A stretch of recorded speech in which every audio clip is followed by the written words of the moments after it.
High guys, welcome back to our channel. আশা করি আপনারা সবাই খুব ভালো আছেন, আমরাও খুব ভালো আছি। আজকে 27শে মে সোমবার, সকাল 7টার মতো বাজে।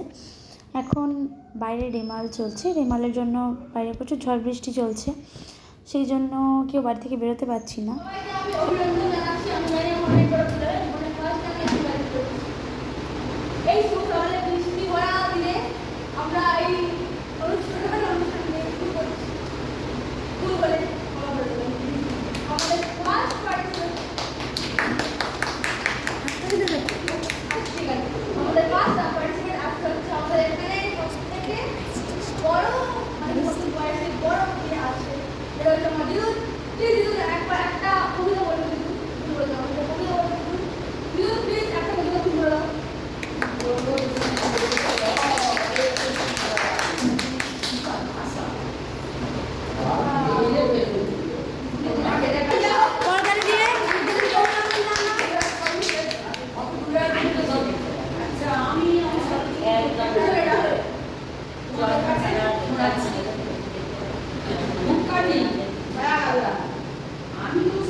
মানুষের কাছে কাজের তুলনায় সামান্য, কিন্তু আমি রাজা প্রাসাদ থেকে যাই গরিবের খুলে ঘরে।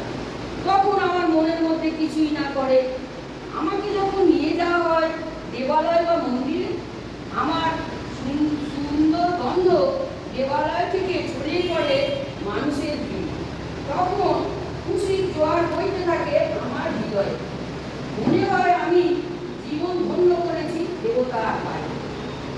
দুঃখ আর আনন্দ নিয়ে তো জীবন, এটাই তো সৃষ্টির আলাদা নিয়ম। ছোট থেকে বড় সকলের জীবনে ঘটে, তাই লেখা আছে আমার জীবনের চিত্রপটে। আমি যখন বিসর্জনের মধ্যে থেকে যাই চিতার আগুনে, তখন দুঃখের শোকের শেষ হয়ে যায় জীবনে মরো। যখন আমাকে নিয়ে যাওয়া হয় ততটা উত্তরণে বা পরিসংকীর্তনে, তখন নিজেকে শেষ করে সুখ পাই রাসলীলা ও রাধাকৃষ্ণের মধুর মিলনে।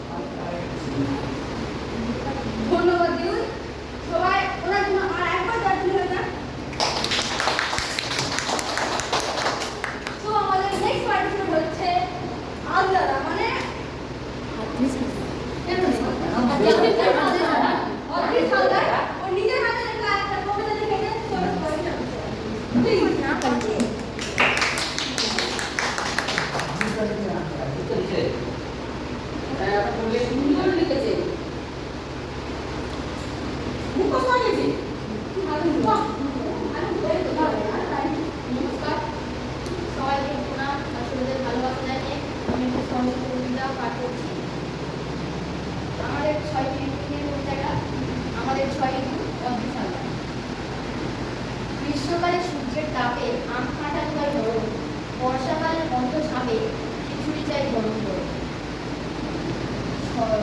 শরৎকালে দুর্গাপুরে ছেলে মেয়েদের ঘুরতে যাওয়ার ঝোঁক, হেমন্তের ওই সোনার ধান ছুঁয়ে দেয় চোখ। শীতকালে ওই বরফ হাওয়া হাড় কাঁপিয়ে যায়, বসন্তকাল ছাড়া কঠিন দেখা নাহি যায়।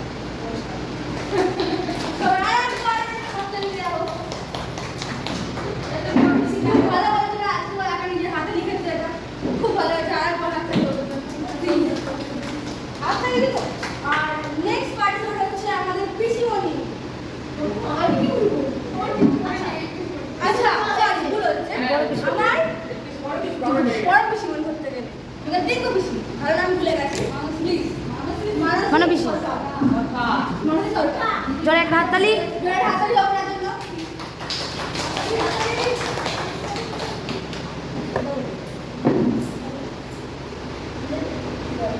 নমস্কার, আমি মানসী সরকার। আমার ছোট ভাই এই যে একটা বাড়িতে ছোট করে অনুষ্ঠান করেছে, তাতে আমি একটা সরস্বতী কবিতা পাঠ করে শোনাবো। আর আমি খুবই খুশি, জানি না কত খুশি বলতে পারবো ভালো করে। ঠিক আছে, আমি শুরু করছি। কবিতা মেয়েবেলা। আমাদের মেয়েবেলা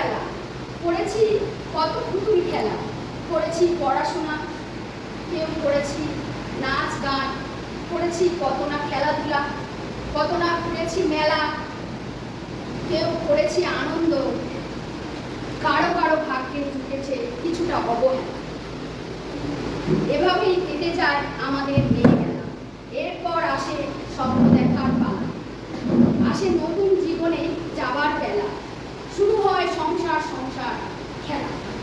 চেনা চৌকাঠ পেরিয়ে, চেনা পথ ঘাট ছেড়ে, অচেনা মানুষজনের ভিড়ে আসে নিজেকে নতুন করে ঢেলে সাজাবার বেলা। এমন করেই তো কেটে যায় আমাদের স্বপ্নের মেয়েবেলা। সেই চেনা ছকে বাঁধা ভোর পরীক্ষারা খাড়া বৈঠন নিজে হাতে রাঁধা।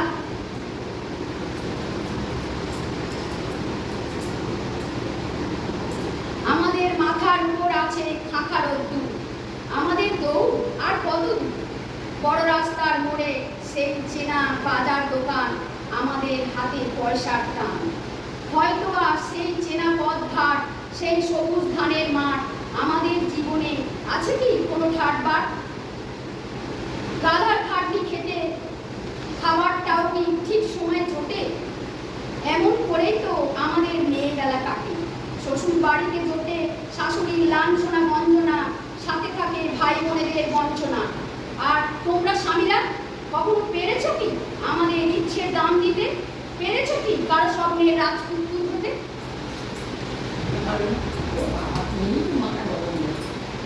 আমাদের কত শত ইচ্ছেকে হয়েছে গলা টিপে মেরে দিতে।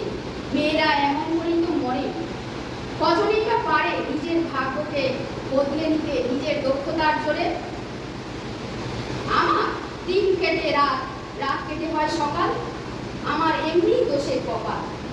তোমার উদাসীন থাকার বদভ্যাস, আমার মানিয়ে নেবার অভ্যাস।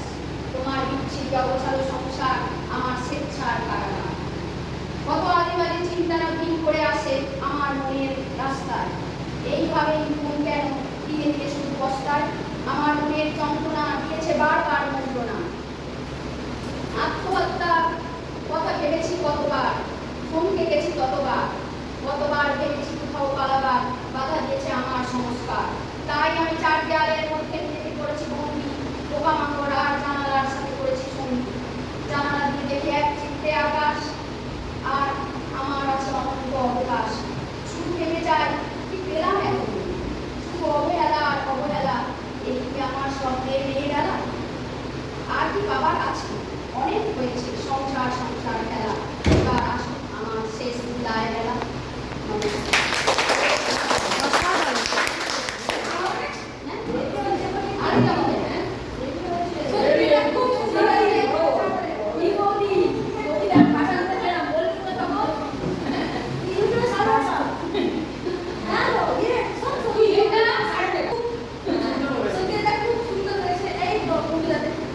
এবার আমাদের নেক্সট পার্টিসিপেন্ট হচ্ছে আমার পিছনে যে আসতে চাইছে না ও মা আমি কি বলবো আমাকে মনে নেই নোয়া সরোজি তো প্লিজ ভুলো না তুই এটা রবীন্দ্রনাথের কবিতা বুঝতে পারছিস সেই কথা লেগেছি স্ক্রিপ্ট তো নেই যদি মাঝখানে ভুলে যায় আমরা মানিয়ে নেব, ঠিক আছে আমরা মানিয়ে নেব, আমরা মানি না বাড়ির লোক তো মানিয়ে নেব। নমস্কার এই খালি লেগেছিলাম ভাষা থেকে না বলতে সব রবীন্দ্রনাথের বিষয়ে সম্পূর্ণ করার চেষ্টা করেছি।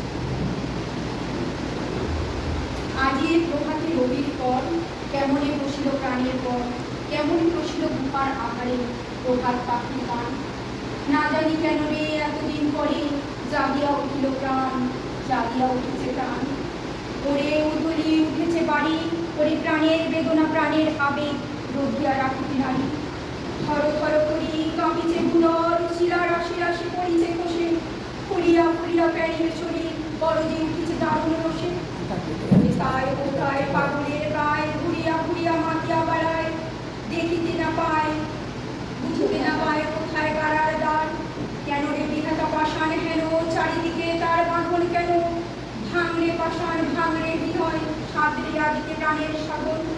লহরীর পরে লহরী তুলিয়া আঘাতের পর আঘাত কর, মাতিয়া যখন উঠেছে পরাণ কিসের আঘাত পাষাণ। উথলি যখন কুটিছে বেদনা, জগতে তখন কিসের ডর? আমি ভাঙিব করুণা, আমি ঢালিব করুণা ধারা, আমি ভাঙিব পাষাণ কারা, আমি জগৎ প্লাবিয়া বেড়াবো গাহিয়া আকুল পাগল পাড়া। কে শেলাইয়া ফুল কুড়াইয়া, রামধনু আঁকা পাখা উড়াইয়া, রবির কিরণে হাসি ছড়াইয়া কি করে পরাণ খালি। শিকড় হইতে শিকড়ে ছুটিব, উদার হইতে উদারে ঈশ্বর।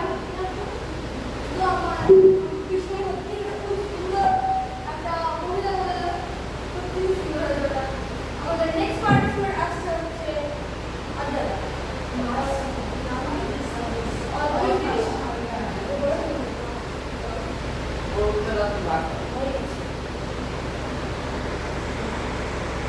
নমস্কার। চন্দ্র ভট্টাচার্য রচিত একটি গদ্য কবিতা করছি।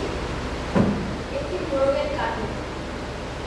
একটি মোরগ হঠাৎ আশ্রয় পেয়ে গেল বিরাট প্রাসাদে ছোট্ট একটা ভাঙা প্যাকিং বাক্সের গাদায় আরো দুটিতে মুরগির সঙ্গে। আশ্রয় যদিও মিলল, উপযুক্ত আহার মিলল না। সুতীব্র চিৎকারে প্রতিবাদ জানিয়ে গলা ফাটালো সেই মোরগ ভোর থেকে সন্ধে পর্যন্ত। তবুও সহানুভূতি জানালো না সেই বিরাট শব্দের কারণ। তারপর শুরু হলো তার আস্থা দিয়ে আনাগোনা। আশ্চর্য, সেখানে প্রতিদিন মিলতে লাগলো ফুলে দেওয়া ভাত, রুটি, চমৎকার প্রচুর খাবার। কিন্তু এক সময় আস্থা হয়ে এলো অংশীদার।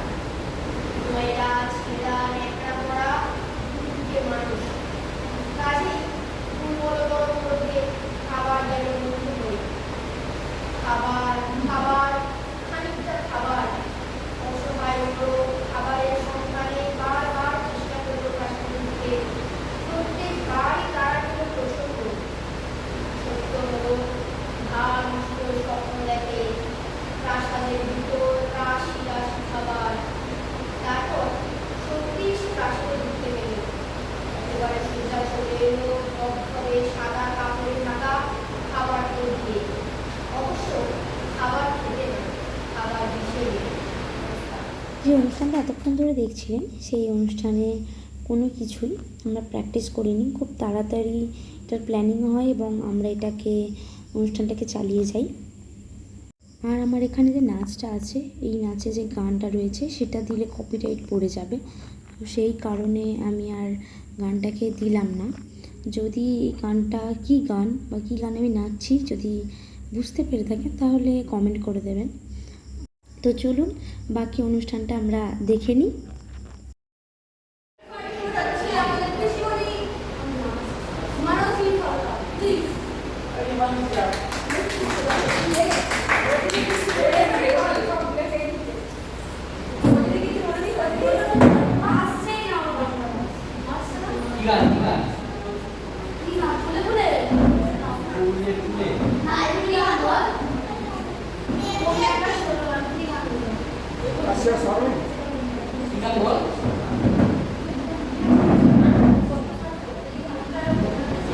নমস্কার। রিসেন্ট মানে কিছুদিন আগে রবীন্দ্রনাথের জন্মদিন গেছে। তো আমরা করছি যখন, তখন আমি অনেকদিন যদিও গান করিনি, তবুও আমি একটু রবীন্দ্রনাথের গান করে আমি তার সাথে নাচছি।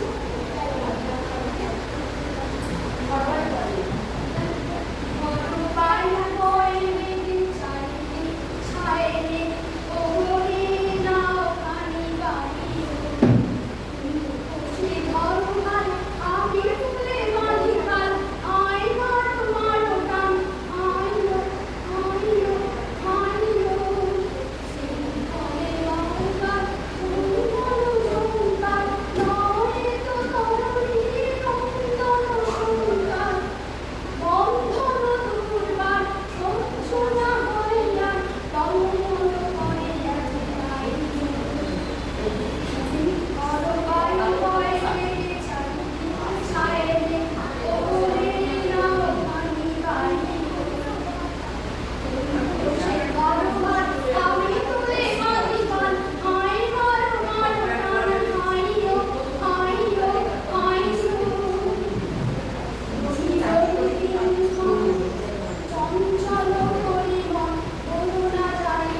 একটু মনামি হালদার অর্থাৎ আমার বোনের ডান্স দেখে নেওয়া যাক।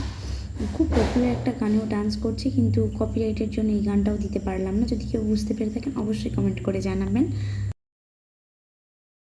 খুব আমরা একটা খুব সুন্দর ডান্স পারফরমেন্স দেখলাম। এবার নেক্সট পার্টিসিপেট হচ্ছে আমাদের অনিশ দাদা।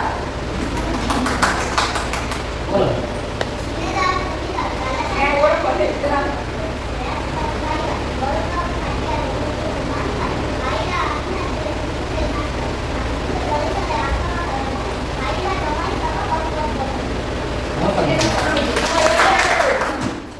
এটা আমাদের বাড়ির সব থেকে ছোটো মেম্বার আরশিয়া।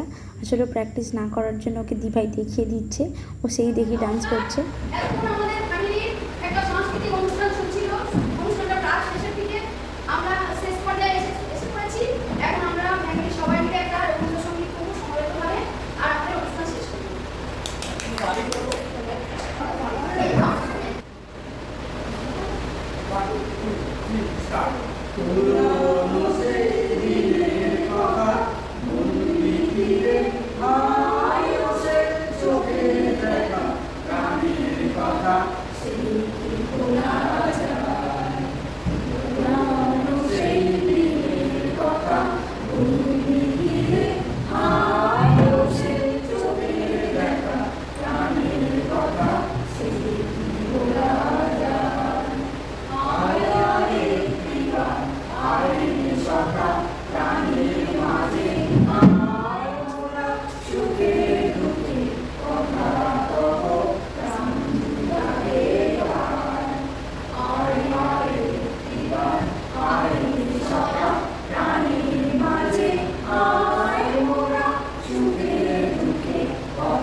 তো এই ছিল আমাদের বাড়ির ছোট্ট অনুষ্ঠান।